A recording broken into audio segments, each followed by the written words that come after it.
Friends, स्वागत है आपका हमारे YouTube channel GK with me में। तो आज की जो ये हमारी वीडियो रहेगी, इसका मोटिव रहेगा आपके सिलेबस के बारे में।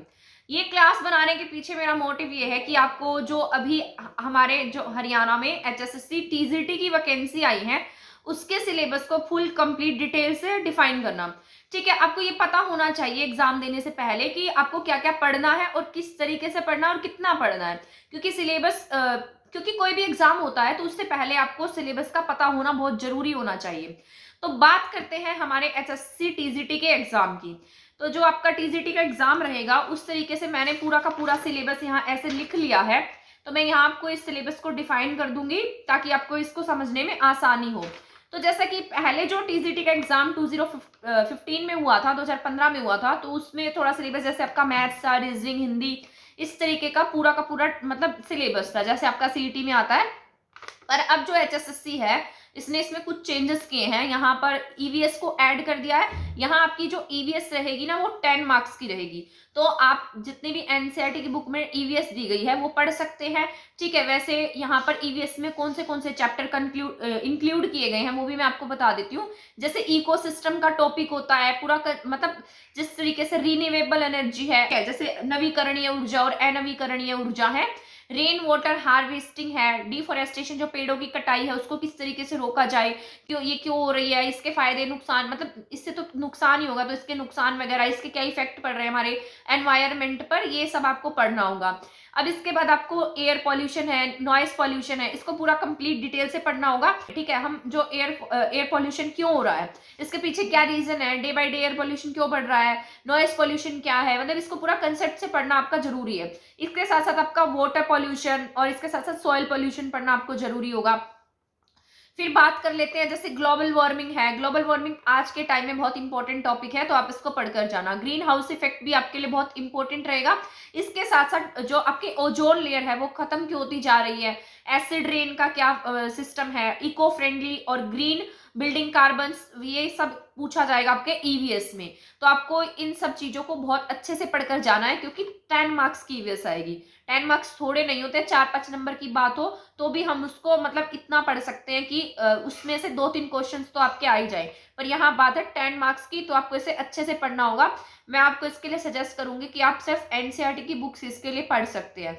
ठीक है, बाकी अगर मुझे टाइम मिला तो मैं ईवीएस जरूर कराऊंगी। इसके साथ साथ हरियाणा जीके आपकी 20 मार्क्स की रहेगी। आपको पता होगा हरियाणा जीके हमारे चैनल पर डेली क्लास आती है और मैंने 36 क्लासेस, अब तक 36 क्लासेस करा दी हैं। और उसमें और पहले भी मैंने हरियाणा जीके की बहुत सारी क्लासेस करा रखी हैं। अगर आपको देखनी है तो हमारे प्लेलिस्ट में जाकर आप वो क्लासेस देख सकते हैं, बहुत हेल्पफुल रहेंगी आपके लिए। मैंने पूरी डिटेल से वो क्लासेस करा रखे हैं। 20 नंबर आपके एग्जाम से थोड़े नहीं होते हैं। ठीक है, इसके बाद एक नया टॉपिक और इन्होंने ऐड किया है, रोड सेफ्टी अवेयरनेस। ये आपके 5 मार्क्स की आएगी, तो इसको भी अच्छे से पढ़ के जाना। जैसे ट्रैफिक रूल है, इंपॉर्टेंस ऑफ ट्रैफिक रूल क्या होता है, इसकी क्लासिफिकेशन क्या है, ये सब इसमें पूछा जाएगा। ईवीएस अगर आप एचएसएससी टीजीटी के लिए पढ़ते हैं तो ये ईवीएस का जो टॉपिक है ना, अगर आप सीटी मेंस भी दे रहे हैं तो उसमें भी इंपॉर्टेंट रहेगा, क्योंकि सीटी मेंस में भी आपके ईवीएस पूछी जाएगी। तो ईवीएस तो आपको पढ़नी ही पढ़नी पड़ेगी। ठीक है, तो वहां पर भी आपके यूजफुल है और यहाँ भी आपके यूजफुल रहेगी। इसके साथ साथ आपके जो जिस तरीके से जो हम एचटेट का एग्जाम देते हैं तो उसमें सीडी पूछी जाती है, चाइल्डहुड डेवलपमेंट पूछा जाता है, तो उसी के तरीके से आपके यहाँ पर मतलब बच्चों के बारे में पूछा जाएगा कि अंडरस्टैंडिंग द लर्नर, जो बच्चे पढ़ते हैं उनको अंडरस्टैंड कैसे करें, कंसेप्ट क्या है, टीचिंग मेथड्स क्या है। ठीक है, ये सब पूछा जाएगा। नेशनल एजुकेशन पॉलिसी जो न्यू वाली है वो पूछी जाएगी। एनपीएफ पूछ लिया जाएगा। जैसे स्कूल में सिलेबस पैटर्न और ये सब होता है, जैसे वो सब पूछा जाएगा। तो आप वैसे अगर आपको ये पूरा सिलेबस देखना है तो एचएसएससी की साइट पर पूरा का पूरा ये सिलेबस आपको देखने को मिल जाएगा। मेरे पास पीडीएफ है, मैं उसका लिंक डिस्क्रिप्शन बॉक्स में लगा दूंगी। तो टेलीग्राम चैनल पर आपको जो सिलेबस है वो कंप्लीट मिल जाएगा अगर आपको देखना है तो। यहाँ पर मैंने इसको कंप्लीट नहीं लिखा क्योंकि बहुत सारे टॉपिक हैं, तो वो आप पीडीएफ में से देख लीजिएगा। और इस तरीके से जो पीडीएफ है ना उसको निकलवा लीजिएगा, क्योंकि सिलेबस जब हमारे हाथ में होता है ना तो हमें पता होता है कि हमें क्या पढ़ना है, हमने कितना पढ़ा है। क्योंकि अगर आप फोन में से देखेंगे तो मुझे तो बहुत ज्यादा फोन से पढ़ना अच्छा नहीं लगता है, मतलब पीडीएफ को कितना फोन से देखेंगे, जब चीज आपके सामने होती है तो आप उसको बहुत अच्छे से पढ़ सकते हैं। ठीक है, इसके बाद में आपका 50 मार्क्स का आपका सब्जेक्ट रहेगा, चाहे आपका कोई भी सब्जेक्ट है, जैसे फिजिकल एजुकेशन है या फिर इंग्लिश है, कोई भी सब्जेक्ट है, संस्कृत है, मैथ्स है, जो मेवात कैडर से भी निकली है पोस्ट, तो मैथ्स भी है उसमें, तो मैथ्स है, तो इस सब जो आपका मेन सब्जेक्ट रहेगा ना वो रहेगा आपका 50 मार्क्स का। ठीक है, तो ये आपका सिलेबस था, मैं आपको फिर से डिफाइन कर देती हूँ। 10 मार्क्स की ईवीएस रहेगी। ठीक है, इसके बाद में आपका हरियाणा जी के 20 मार्क्स का रहेगा। इसके साथ साथ रोड सेफ्टी रूल्स रहेंगे आपके 5 मार्क्स के। फिर इसके साथ साथ जो आपका एजुकेशन पॉलिसी है ये रहेगा।